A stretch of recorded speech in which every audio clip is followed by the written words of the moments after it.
Good morning and welcome back to Whitehill Projects. It's been a few weeks since I released an update video on the baby gecko tank, so I just wanted to keep everybody posted.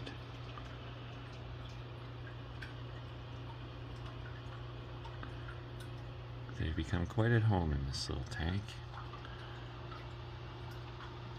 Very soon they will all be in their forever homes.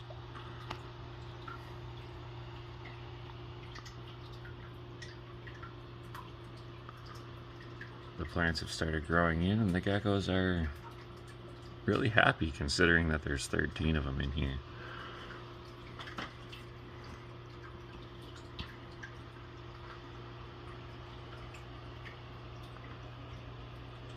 Thanks again for watching. Like and subscribe for more updates.